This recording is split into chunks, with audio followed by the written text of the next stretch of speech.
Today on the Murder, She Wrote podcast, we find ourselves in Kansas in a theme park where the theme is murder. Let's get started.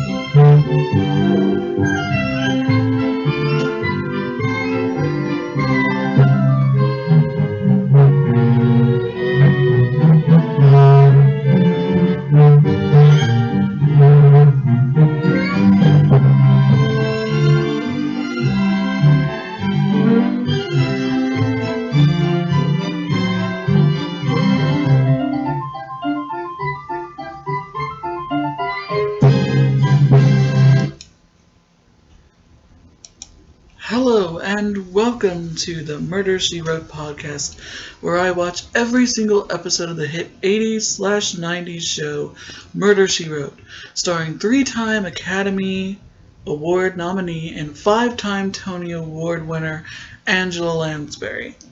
I'm your host DJ, and today we'll be talking about Season 1, Episode 9, We're Off to Kill the Wizard, air date December 9th, 1984. Today is a special day because the wonderfully talented Angela Lansbury, who stars in this series, turned 95 today. And I hope everyone is doing well.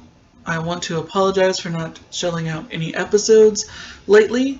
3 weeks ago today, I got stung by a bee, and I'm deathly allergic. But I am recovering quite nicely, and I'm doing really well, knock on wood.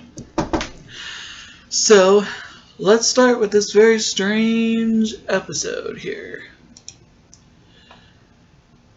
We start off during the opening credits sequence following Mr. Gardner in a limo going to meet Jessica.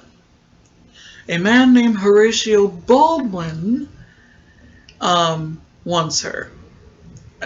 And it turns out that she is fixing a bike and visiting her nephew Bert. And she's fixing her nephew's bike Billy, and according to IMDb, Billy is played by Jordan Phoenix, who played Johnny Cash in Walk the Line. And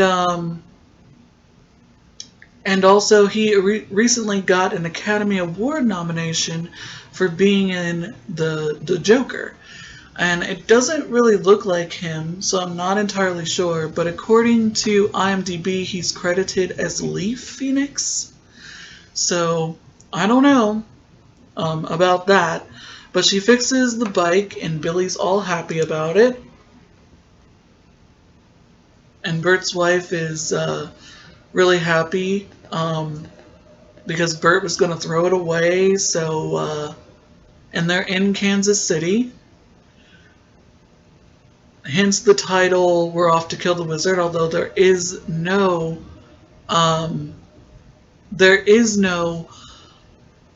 wizard, as far as I know. And she's there for a lecture. And suddenly the limo pulls up with Mr. Gardner in it. He tells her that Horatio Baldwin, a famous, I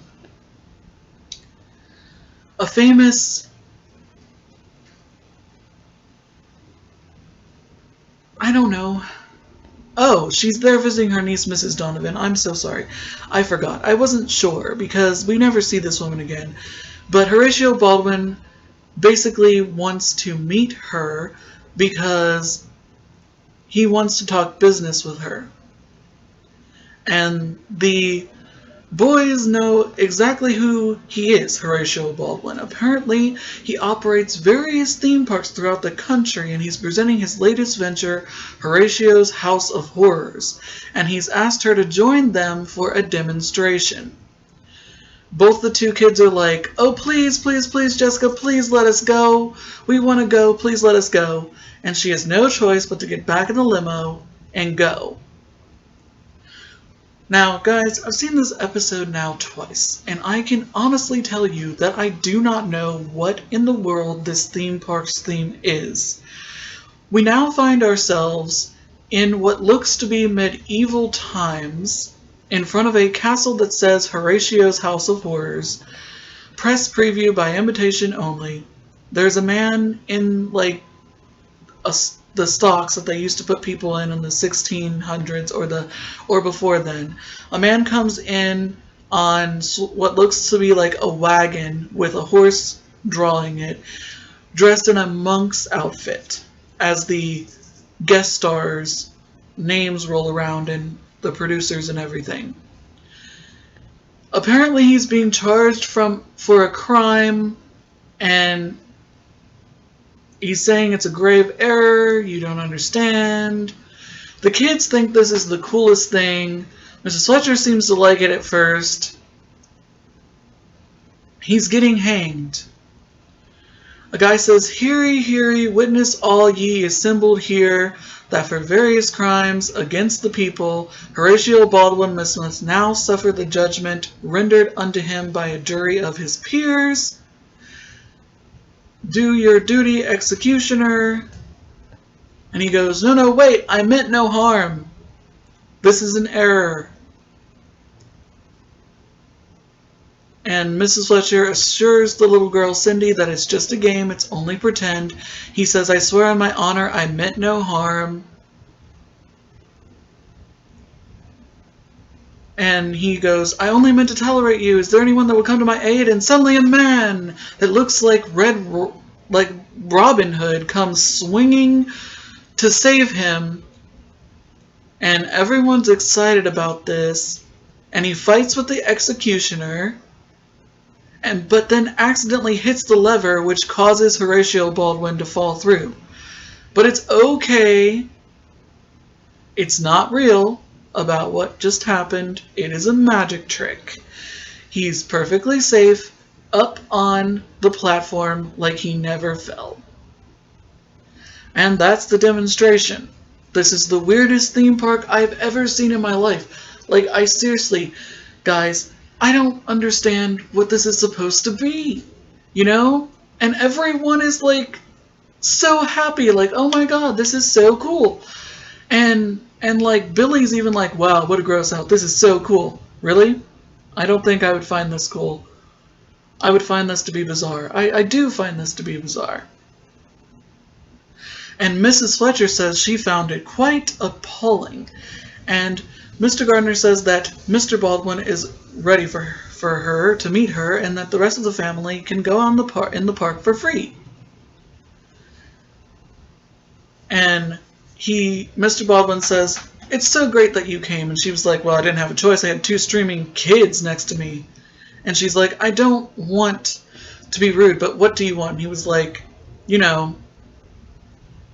"Just give me a few minutes." And his office is underground for some reason. He just says that the reason why his office is underground is because he's worried about other people taking his secrets or something. And then we get introduced to a man that's Mr. Highlander. He's telling him that he has some business to talk, and Mr. Baldwin doesn't want to talk about business in front of Mrs. Fletcher. But Mr. Highlander handles all the effects in the park, especially in the House of Horrors.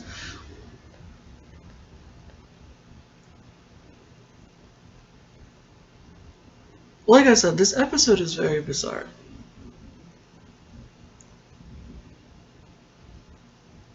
Okay, that's a weird line. She asks him, "Did you lure me here?" And we get introduced to the accountant, Arnold, who's cooking the books. When Mrs. Fletcher goes into Mr. Baldwin's office, she gets introduced to his secretary, Lori. And she tells him that he has an important phone call from Mr. Carson. And she's reading Mrs. Fletcher's latest book. And she also tells her that she is writing a book herself. And Mrs. Fletcher basically starts talking to her like they're old friends. And Mr. Baldwin gets really freaking angry that Mrs. Fletcher's attention is away from him. And he was like, perhaps that could wait. And she's like, I don't think so, Mr. Baldwin. And goes back to talking to her, and he gets impatient. And we then get introduced to Mr. Carson, who's the architect. And Arnold, who is the accountant. And he's like, oh my god, Mrs. Fletcher came, I can't believe it. And he's like, and Mr. Carson's like, so what? He's like, you know what that means? Another park, more falsified accounts. If you don't like your job, you should quit, says Mr. Carson. And he goes, you know I can't do that any more than you can. And we don't find out why. And he goes, me quit? No, I don't think so. Didn't you hear? The old boy's making me vice president. He's going to announce it tomorrow. That's what he promised me 2 years ago before he snatched it away. Dun, dun, dun! Well, Mr. Carson, you ain't getting no promotion. And Arnold says you better watch out, because he might just do the same to you that he did to me. And Mr. Carson pawns that. And they're in Mr. Baldwin's office, which has really weird art in it. There's angels behind him.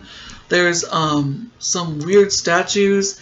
And basically, the reason why he asks her to come is he wants to do a House of Horrors with her most bloodied murder victims. And she's like, frankly, the answer is no. And he says, it'll be blood and gore and chills and thrills. And he says, the kids will love it. And she's like, kids? And he's like, well, who do you think pays for this stuff? Don't you go to the movies?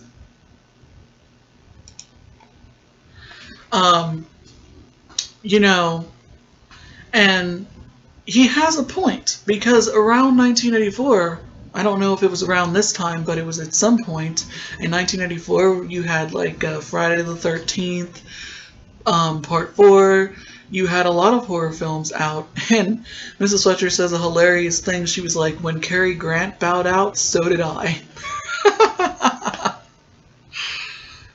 And he's basically like, violence, it's what the kids like. And he's like, that's what pays, you know? And she's like, no, it's disgraceful. And he's like, oh, come on, Mrs. Fletcher. Why this mortal outrage? And he's like, I've read your books. We're in the same business. And she goes, no, Mr. Baldwin, I write for people who read. You apparently stage your bloodbath for kids who have not yet learned to differ between your charades and the real world. There's quite a difference. And he goes, I'm not used to being refused. Well, they do say a new experience pardons the mind. Oh my god. I love Angela Lansbury in this episode. She makes this episode work. And he suddenly pushes a device that locks them in, and he's never had to use it to lock anyone in. And he goes, and Miss Fletcher says, that's rather childish. And he's like, I can be a really great friend, but I can also be a bad enemy. And he goes, you know, and she goes, I used to have a student like you. He used to sulk and stump his foot when he couldn't get his own way. And he's like, I don't need your dime store psychoanalysis, lady. And she goes, perhaps not, Mr. Baldwin, but you do need to unlock this door. My niece's husband is a detective with the city police, and I won't hesitate to have you arrested on charges of forceful detainment. And he starts chuckling, and he goes, very well, my dear lady, but I can assure you that this conversation is far from over. And she literally looks at him like, haha, yes, it is over. Because I'm Jessica Fletcher and ain't nobody gonna mess with me. He then gets on the phone and he calls Mr. Gardner and says, Mrs. Fletcher is going to prove tougher than I expect. We're going to have to use your special brand of research to turn her around. Which I don't know what that means because we never explore that. Later that same night, okay, there's a gunshot that is heard. The security guards go, they heard a shot. They go into the outer office and find that the door to Mr. Baldwin's door is locked from the inside. They can't get in. They knock, but there's no answer. And they go, Carson's still here. I'll give him a call. They call Mr. Carson. And he says, it's Ned O'Brien with security. I'm sorry to disturb you so late, but we heard a shot in Mr. Baldwin's office. Can we bust down the door? And he goes, use the fire axe if you have to. Do it now. I'm on my way.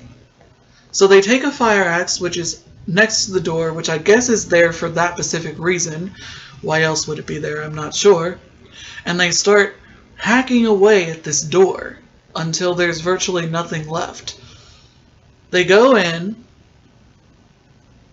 and they find Mr. Baldwin supposedly dead from suicide all alone in his office, which was locked from the inside. But did he commit suicide?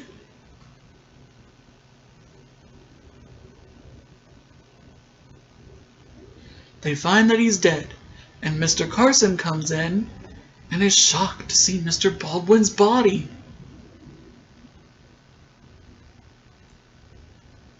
We cut to a commercial, or what would have really been a commercial, and we find ourselves back at Bert's house. Everybody's enjoying burgers that Mrs. Fletcher has made for everyone, and Carol, Jess's niece, answers the phone. And unfortunately, it's for Bert. And he's like, oh no, it's Saturday night. I didn't think I was going to have to work tonight. And it's like, well, crime does not take a vacation. Unfortunately, neither does murder. He gets on the phone and finds out about Mr. Baldwin's suicide. And they ask if Mrs. Fletcher's there too, and ask her to come down to the crime scene. He tells them that Horatio Baldwin is dead. And Miss Fletcher and the captain wants to talk to you. And she goes, what for? All they said was that Mr. Baldwin committed suicide. She's like, well, they're wrong. I met the gentleman, and believe me, suicide was not in his plans. God, the lines that they give her in this episode is so good, you guys. We get introduced to Captain Davis, who does not do much in this episode, but he does have something in common with Mrs. Baldwin. They both guest starred on The Golden Girls, but we'll get to her in a few minutes here. They say that his secretary, Lori, is missing, and that they believe that Mr. Baldwin was murdered. At 7:15, there were only a handful of people there, including Mr. Baldwin. Now, this door was shut, bolted from the inside, says the captain. Yes, he demonstrated the side bolt to me. Well, the guards heard a shot. They rushed to the door, but they couldn't get in. On orders from Philip Carson, the architect, Baldwin's right-hand man, they broke in the door. They found Baldwin slumped over his desk, a freshly fired pistol in his right hand. They go into the room.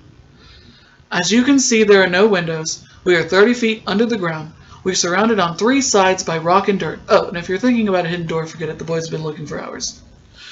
And she goes, just a minute, Captain. First you say it was not a suicide, but you just proved it could be anything but. Anything but.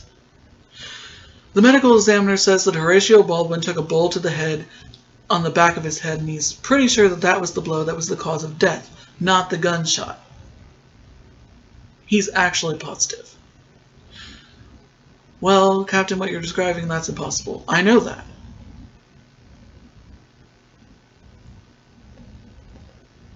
And the captain's like, Mrs. Fletcher, in your books you have a way of creating impossible movies without there really being impossible, so why don't you help us out here? And you thought I might have a few notions? Yes, ma'am, something like that. Well, I'm sorry to disappoint you, Captain. I haven't got a clue. And neither does the audience. Mrs. Fletcher is seen running again, and she goes back into Carol's house, and Lori being missing is on the front page of the Chicago Record. Which, if they're in Kansas, why is it called the Chicago Record? Mrs. Fletcher picks up the phone to make a call.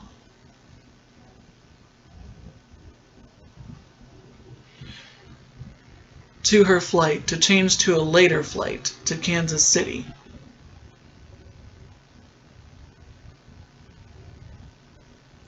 So I'm guessing, okay, the wiki was wrong. They're not in Kansas. Because she says she's going to Kansas. So I think they're in Chicago. I think she's in Chicago, but there are no landmarks to prove that. In the House of Horrors, there's a big head of Horatio Baldwin, which means they probably had a large budget for this episode. And he talks, but there's something wrong with it. Mr. Highlander is in charge of it. Mr. Carson is helping him with it, as he's the one that designed it. And for some reason, Jessica Fletcher comes to see Mr. Carson and introduces herself. He goes, "Oh, it's a pleasure to meet you."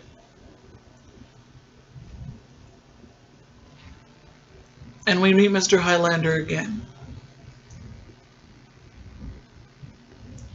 And Highlander basically says nothing is wrong, and he's not a suspect. He suddenly gets a phone call.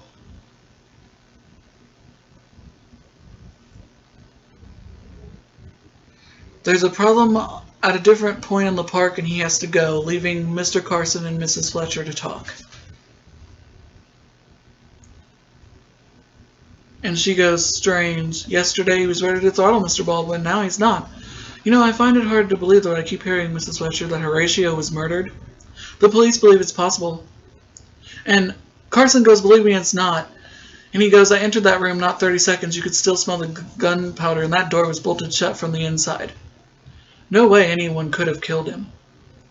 And she goes, "Well, assuming it was murder, do you have any idea of anyone who might want the old boy dead? Aside from me, that is." "Well, let me see. There's his wife, his business manager, Madame Dracula, and the seized bag, that's two. The bookkeeper, popcorn visitor, done or so groundkeepers, the entire staff. Shall I continue? All the way down to the janitor?" And Mrs. Fletcher goes, "Well, I didn't find him, lovable as he is, as politically. Face it, beneath the Santa Claus smile beat the heart of a sewer rat. Damn." And he goes, "I think Horatio did the world a big favor, but if it should turn out otherwise, please tell me who to thank." And he goes, "I have to go, I have work to do now." Mrs. Fletcher has a weird look on her face after that exchange. I think she's figured it out already.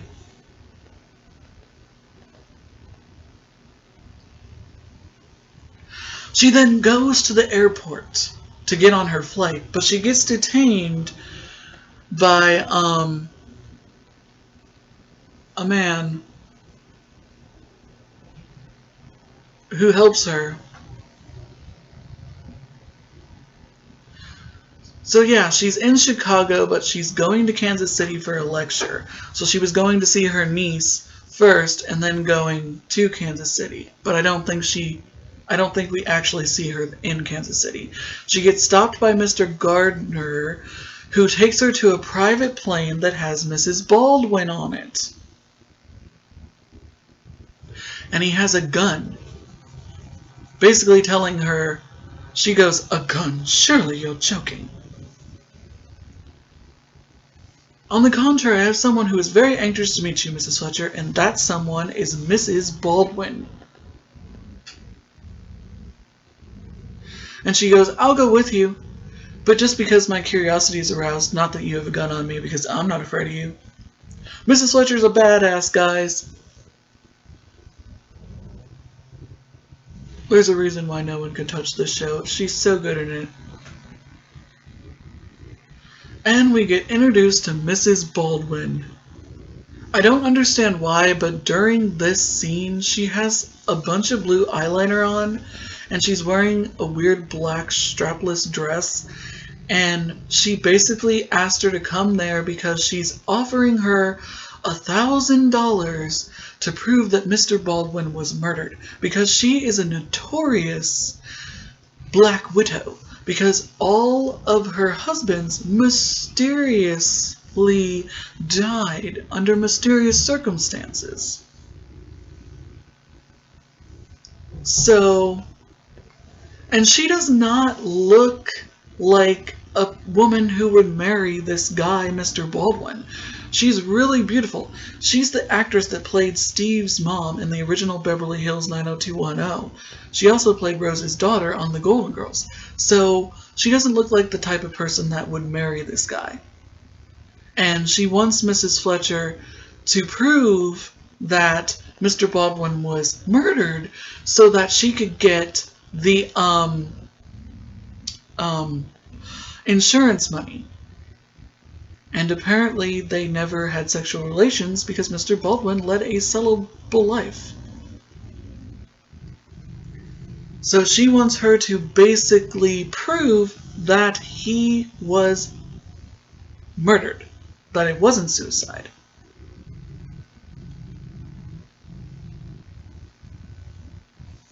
I mean, it is amazing.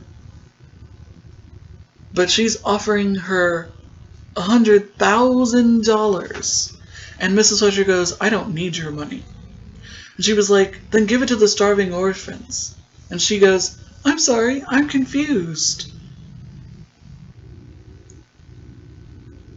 And she was like, I think you would want the lease thing. And she was like, what I want is cash. If I don't prove that he was murdered, and if it actually was suicide, I don't get the money. So you are going to try to solve this crime, Mrs. Fletcher, whether you want to or not. I mean, it is amazing, you guys. But that blue eyeliner is so weird and distracting in this scene. Like, I don't know what they were thinking. Because, like, this is the only scene she appears in. She doesn't appear in the rest of the episode. And we're literally 25 minutes in. And she basically tells Mrs. Fletcher, you're going to solve this case, you're going to try. So Mrs. Fletcher gets back to Bert's house to find Lori there waiting for her. And Carol is like so worried about her, and Lori is there waiting for her.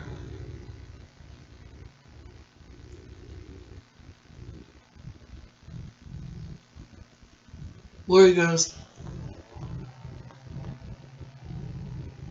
she says, Horatio Baldwin is dead and I killed him. Second commercial break. We're back, and Mrs. Fletcher goes, let's get one thing straight. You didn't kill him. And she goes, well, if I hadn't left him and stayed at my desk, he wouldn't have killed himself. But she basically got into a fight with him and decided to quit, and she left. And after that, you know, she left the office. She said, I couldn't stand it anymore. He threatened me. I begged him to let me go. He said he was going to revive certain things about my past. When he went back into his office, I followed him. He was acting like a madman, taking delight in my depression. I could have killed him then and there. I ran out of the room. He followed me to the doorway.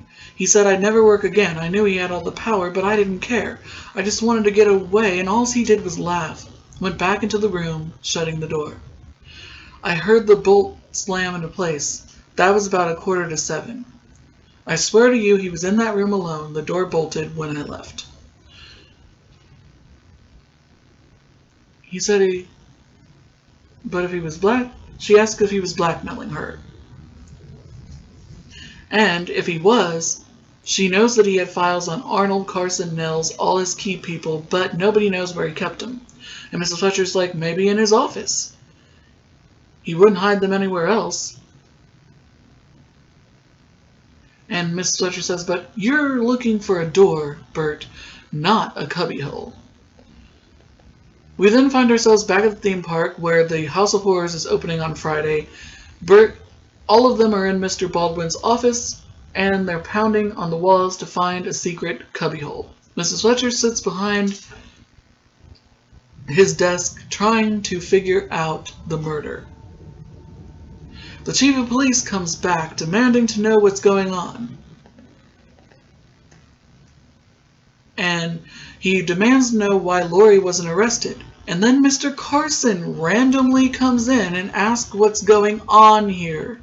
And they go, we're searching for Mr. Baldwin's hiding place for some files. And he goes, well, you guys searched this room over 12 times and you didn't find anything. And he goes, well, we're looking for secret files. And Mr. Carson says, well, what secret files?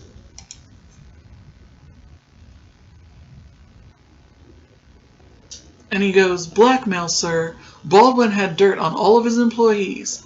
Now, Mrs. Fletcher believes the files are hidden somewhere in this office. And they look, and Jessica's suddenly gone. And they go over to the desk, and she pops up. And she goes, Bert, what would you say the temperature is? It's an even 68, controlled by a central unit, says Mr. Carson. Well, in that case, why would Mr. Baldwin have a built-in thermostat on his desk? And there's soot on it. So she then takes a match, lights it, puts it up against the thermostat, wait until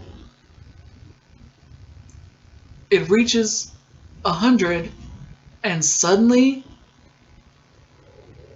a secret compartment in the desk opens, and all the files of all of his employees are there, but it's empty. And so much for suicide, because whoever murdered Mr. Baldwin took those and made his getaway through an oak door sealed shut. No, Lieutenant. I'm sorry. I'm a lousy audience for fairy tales, says Mr. Carson. I hope you excuse me.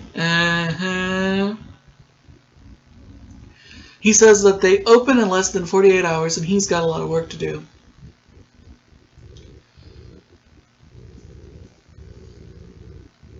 And Mrs. Fletcher says for a man's career that's shaped in imaginative has a very closed mind. And Mrs. Fletcher says that just because they don't have the files, Mrs. Fletcher has a theory that Mr. Baldwin did not do this on his own. There was also someone who knew what was in those files. And that person is Mr. Gardner.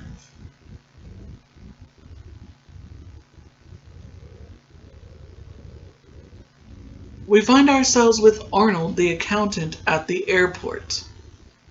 He's going to Mexico City and has a briefcase in his hand. He tells them his name, and the person reports him. The police are standing by, waiting for him. This plot point, unfortunately, goes virtually nowhere.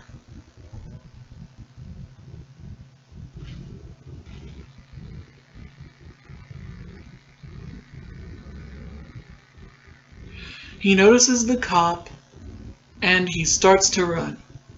He knows he's in trouble. He runs out the door, and the police chase after him. He almost gets hit by a car twice.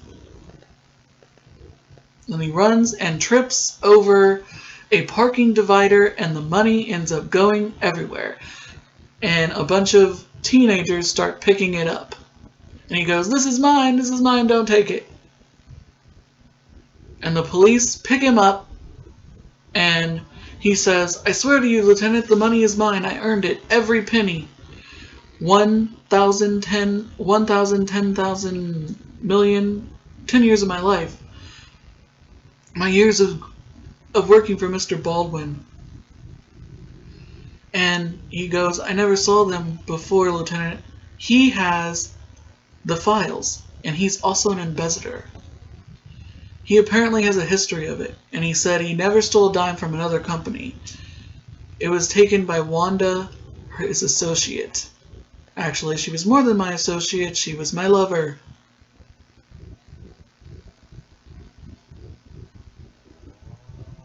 And Mrs. Fletcher says, I can understand you being forced to stay, but what I cannot understand is why you ran. He goes, well, I received a phone call. It was a man. I think his voice seemed disguised. He said the police had the files, that they would be picking me up, and I panicked. And it was a phone call, and there was a phone call that alerted us to airport security. And he was like, can I go now, please? I left my little cat in the care of my landlord, but I really have been worried about her. Sure, just don't go anywhere. And he's like, how can I go anywhere? You took all my money. And nothing becomes of this plot. Nothing goes anywhere with this. And Mrs. Fletcher looks at the files and says, I wonder if this is accurate. For instance, his file on Carson that he ran off to Canada during the Vietnam crisis. I mean, that is not a devastating revelation. There's another thing. Did you notice? One name is considerably missing on the list. Mr. Gardner, the business manager.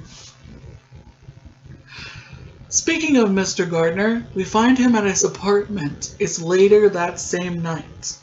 There's a cat meowing on his balcony.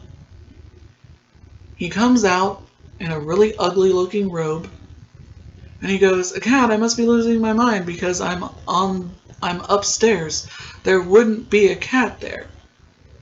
Even though that thought occurs to him, he decides to go out on his balcony to see if there's a cat there. He's looking all around. He keeps hearing the meow and discovers that it's a tape recorder. Even though he sees it's a tape recorder, he doesn't immediately go back in. Someone dressed all in black grabs him from behind and throws him over his balcony, killing him.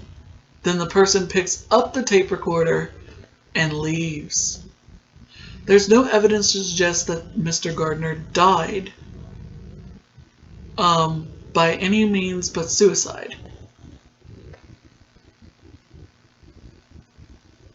We then cut to Bert's house, and his wife is cooking breakfast, and he tells her that she's sexy, and she asks him if he wants coffee.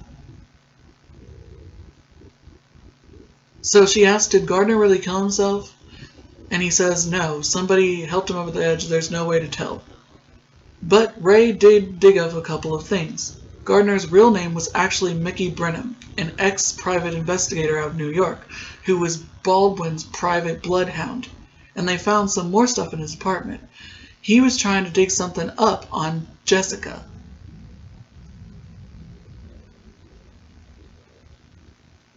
And he asked where Jessica went, and she went to go take another look at Mr. Baldwin's office. And he goes, damn, I need to get over there. And he decides to call her. 555-1998. Haha! What a hilarious fake number. The security guard suddenly comes in and goes, oh, hello, Mrs. Fletcher. And she goes, your friend let me in. And he asks her if she's okay, and she goes, no, I can't figure this out.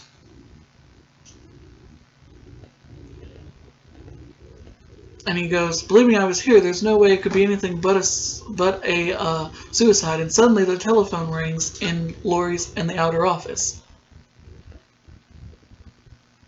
And the security guard picks it up and tells her that it's for Bert, or that it's Bert. She picks it up in Mr. Baldwin's office. And he asks her if she's okay, and she says yes. And she goes, I'm alright, I'm gonna leave. And then she notices the phone. She notices that the phone did not ring. And then she picks it up and looks at it, and a wire has been cut. And the bell for the phone to ring is now gone. Now see, this is very complicated to explain because this happened in 1984, so you really would not have this type of problem right now. She goes back out and says, these two phones are connected, and he says, yes ma'am, 1998 and 1999. She goes out and she looks. And if they're being used, these little buttons would all light up, right? And if someone was to call in on 198 and the line was busy, it would automatically kick over to 199. And the security guard's, yes, right. So if I used 1998 to dial 1998, the call would come in on 199. Sure, but why would you want to do that? So she goes ahead and she does it, but it goes directly to... Now the 1998 light should be there, but it's not. She tells him to go back into Mr. Baldwin's office, and she says that. And he goes, this phone should be ringing. Yes, I know. Pick up the receiver. Hello, Mrs. Fletcher, are you there? And she goes, yes, I'm right here. So, to explain this in a satisfactory way to understand for anyone who is just watching this now because the show's become popular on Peacock. Basically, when there's a call on a certain line, like if you call Mr. Baldwin's office in 1198, the phone is supposed to ring. But somebody rigged it to where all calls would go to Mr. Baldwin's office and it would not ring. But this will all become clear in a few minutes. Okay? The security guard asks, what the hell is going on? And Mr. Fletcher said, I just figured out who killed Horatio Baldwin and how it was done. The security guard goes to see Mr. Carson and says that Mrs. Fletcher needs him to call her. She'd like you to call her at her niece's house. That it's very, very important. So Mr. Carson does just that. He picks up the phone and he calls her.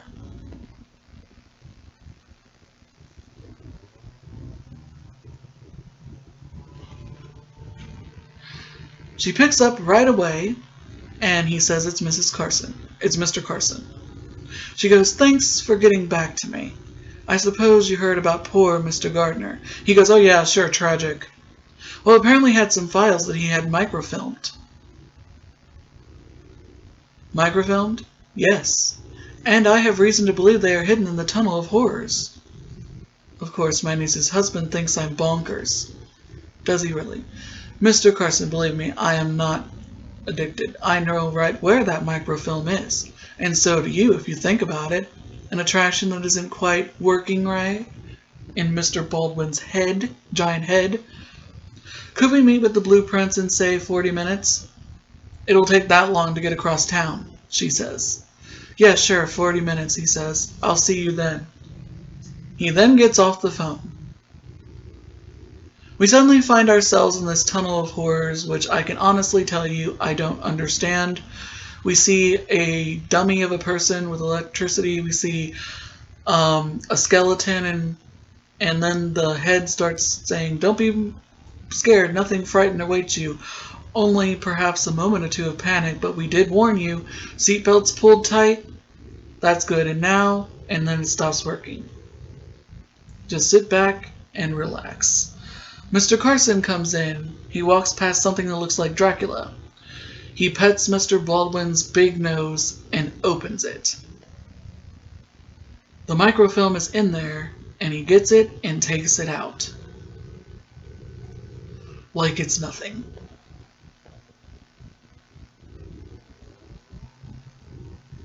And she goes, how wonderful, Mr. Carson, you found our prize. He goes, Mrs. Fletcher, you surprised me. How did you get over here so quickly? I just spoke to you from the other side of town. Oh yes, I had the call automatically forwarded to a phone just a block from here. But I don't have to tell you about call forwarding, do I?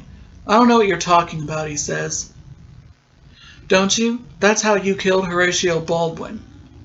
That and a little misdirection. Why'd you do it, Mr. Carson? Did he go back on a promise to make you a vice president? He goes, you're crazy. She goes, am I? Whoever planted those blackmail files on Arnold would have first placed his own file with something less incriminating. That's why you killed Gardner. Because he knew what Horatio Baldwin really had on you. That's why you had to destroy that microfilm. You're clever, Mrs. Fletcher. Clever. And he pulls out a gun. Guns, guns, that's all you people know, says Miss Fletcher. Baldwin, Garner, what's one more killing? He says, you can't expect to get away with murder. But I already have. Then he shoots her, but it's just a mirror, rigged by Mr. Highlander. The police come out, and he goes, freeze right there, Mr. Carson. Drop the gun and kick it to me. If you're confused, hold on, I'm about to wrap it up for you. And she goes, thank you, Mr. Highlander, the illusion was perfect. Good thing it was. You got lucky, Mrs. Fletcher. I didn't know about the microfilm. Microfilm? Oh, you mean this? Oh, no, Mr. Carson. This is just a roll of negative from my trip last year to Spain. Ha, ha, ha, ha, ha, ha. Damn, she's so good. I love her. Now, Bert, it says, the key to the mystery is this. A telephone that wouldn't ring. The fact is that Horatio Baldwin was not alone in this room. When O'Brien and the other security guard heard the shot, Carson was here in the room with him. But how can that be? Let me reconstruct what we believe, or rather what Mrs. Fletcher believes happened. And he's like, you sure you don't want to explain this? And she goes, you're the policeman, go ahead. We'll jump in if I get it wrong. She will, trust us. After Laurie and Horatio fought and she left, Carson showed up. Horatio let him into the office. Now they quarreled. Carson had been promised a promotion, but Horatio changed his mind. They struggled, and Horatio either fell or was struck on the head, killing him instantly. Carson panicked. He was the only one working late that night. He knew he'd be the obvious suspect, so he devised a plan. He hurried back to his own office where he got the pistol he kept hidden away. Then he programmed the telephone so that if a call came in, it would automatically be forwarded to Horatio's telephone. Oh, and keep in mind what he was wearing that day. Dark slacks and a dark sweater over his shirt. He returned to Laurie's telephone and disconnected the light bulb under the button. Then he moved into the office and bolted the door.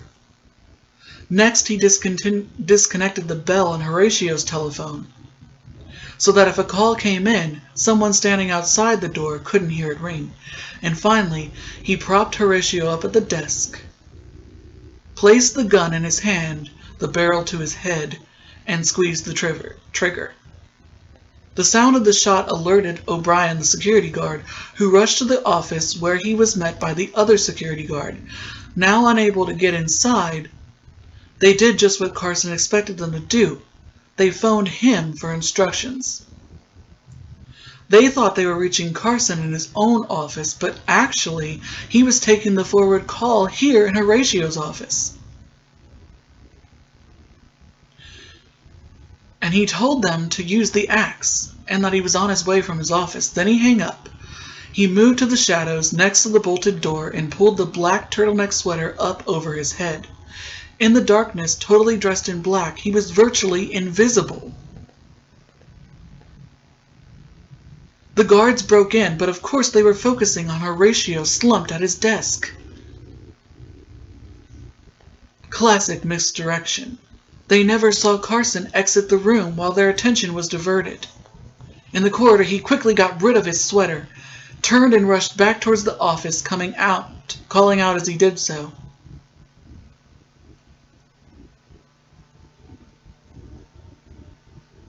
The guards turned as Carson entered, and the illusion worked perfectly.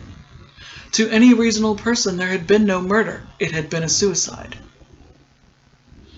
You know, Mrs. Fletcher says, it might have worked, except for your medical examiner. Yeah, it was nearly perfect. Except in this case, nearly wasn't nearly good enough.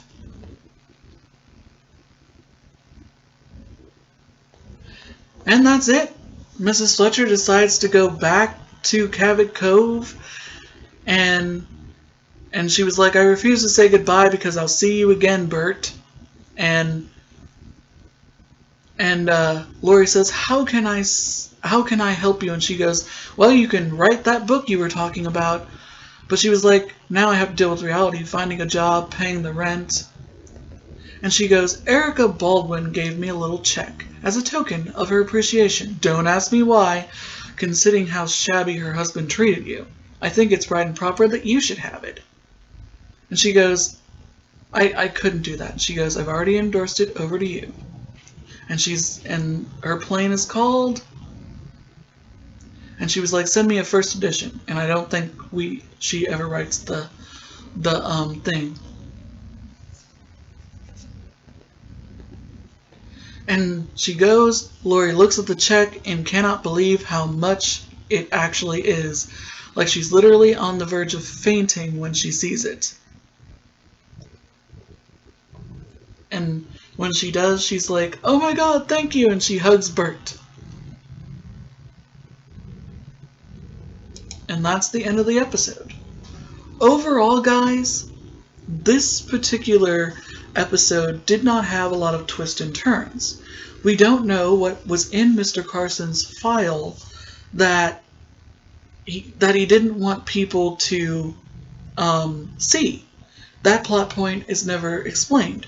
Also, the accountant, Arnold, trying to get away with the money, and Mr. Carson obviously planting the files on him made absolutely no sense. And it was completely obvious from the get-go that Mr. Carson was the killer. I mean, you can tell that this is a first season episode. The writers are still getting their sea legs, but Angela Lansbury is so freaking awesome that she makes this episode work despite it being stupid in parts. But Mr. Carson is painfully obvious when he walks into the office and goes, and what are we doing?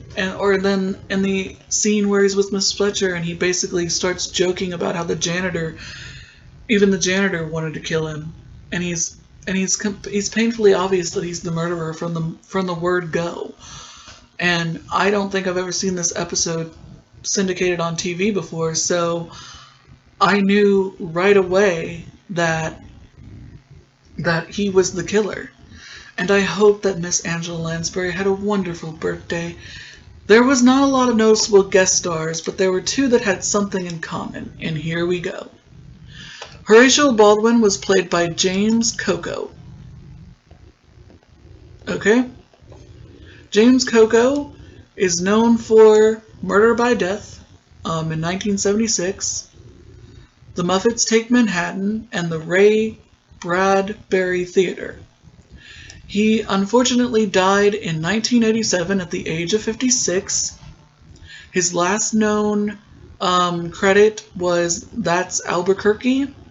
He was in 58 different things, like The Love Boat, and this is his only episode of Murder, She Wrote. He had an impressive career, may he rest in peace.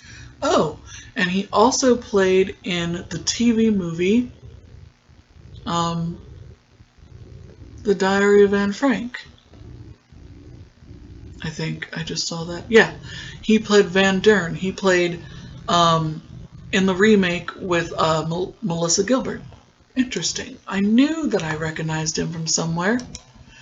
Okay, Mrs. Baldwin was played by Christine Bradford.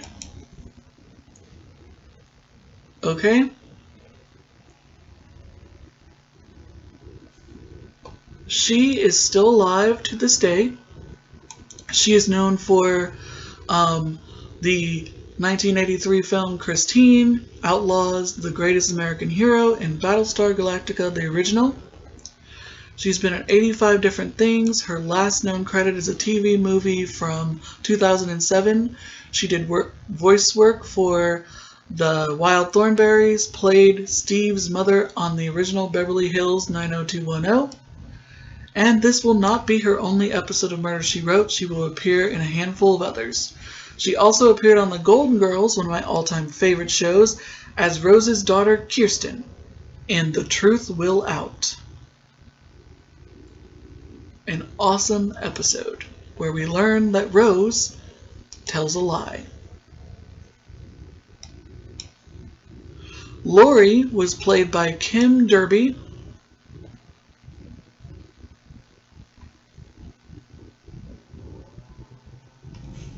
Kim Derby is still very much alive. She is known for the original True Grit, Better Off Dead, Halloween, 6, The Curse of Michael Myers, and Teen Wolf 2. She is still acting to this day. She has 85 credits, and her last known credit is 2017's The Evil Within. She's guest starred on The X-Files, and she will appear in one other episode of Murder, She Wrote. She also guest starred on The Scarecrow and Mrs. King, The Facts of Life, Trapper John M.D., The Love Boat. So she's had an impressive career.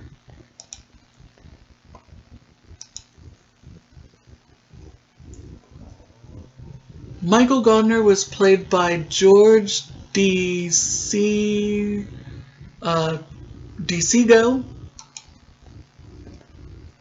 He is known for Back to the Future as Sam Barnes, Close Encounters of the Third Kind, The He-Man cartoon show, and About Last Night. He died in 2010 at the age of 70. He played the cook, or he played the father of Leah Thompson in that. He was in 130 different things, and his last known credit is 2006, A Guide to Recognizing Your Saints. He guest starred on Judging Amy, Law & Order Criminal Intent, the original Law & Order, NYPD Blue. And this will not be his only episode of Murder, She Wrote. He will appear in a handful of them between 1984 and 1994. So looking forward to see what other characters he's going to play. He appeared in a Perry Mason movie, The Exorcist 3, and so many. He did a lot of cartoon voiceover work because he had a lot of voices. So he had an impressive career. Mr. Highlander was played by Gene Evans. I find this stuff fascinating. He is known for The Steel Helmet, Ace in the Hole, Operation Petticoat, and Park Row. He died in 1998 at the age of 75. His last known credit is Split in 1989. He appeared in 154 different things. He guest starred on The Scarecrow and Mrs. King, Simon and Simon, and he will appear in another episode of Murder, She Wrote. He also guest starred on MASH, Heart to Heart, Charlie's Angels, Fantasy Island, Dallas, all the good shows that we don't have anymore. He was really good in that. Arnold, the accountant, was played by Richard Sanders. He is known for WKRP in Cincinnati, really good sitcom. Men of Honor, Day of the Tentacle. I have no idea what that is. He is still alive to this day. He has been in 79 different things. The last known credit that he has is The Delivery, a short in 2006. He was in the miniseries Rose Red. I love that, but I'm not sure what he played. He did some voiceover work in Batman Beyond. He appeared in Simon and Simon. And he appeared in Designing Women as Mr. Pierce, who is like crazy in that tornado episode. I knew he looked familiar. He appeared in a Perry Mason movie, He guest starred on Married with Children, Knots Landing, and he will appear in another episode of Murder, She Wrote. He also guest starred in Who's the Boss. Awesome actor. He's hilarious. I really loved him in that Designing Women episode. I knew he looked familiar. I love learning these things. Captain Davis was played by John Sawchuk.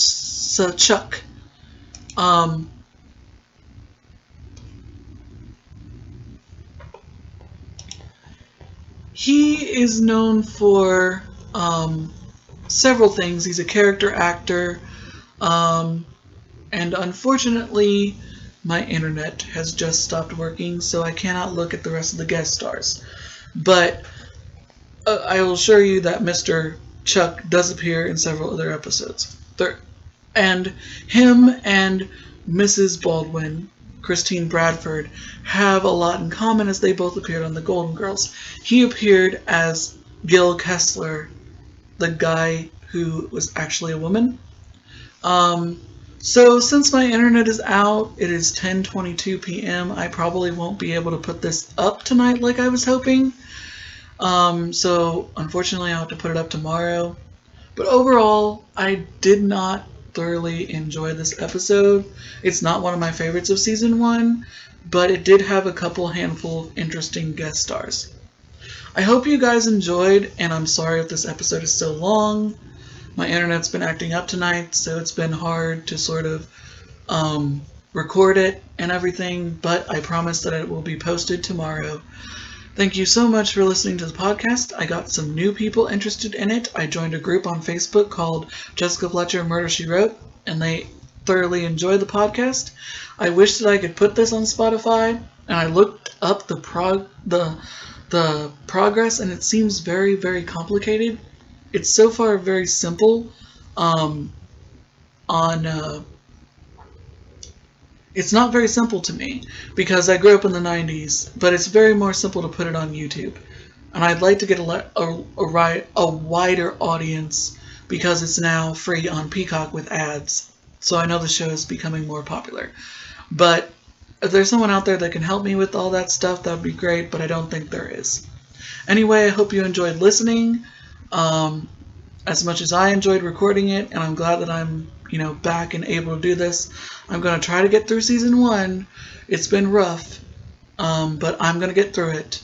And I hope everyone is safe out there, wearing their mask, washing their hands, and I hope very soon this pandemic is over. And I hope everyone has a really great, safe, and happy Halloween, everyone, and happy crime solving.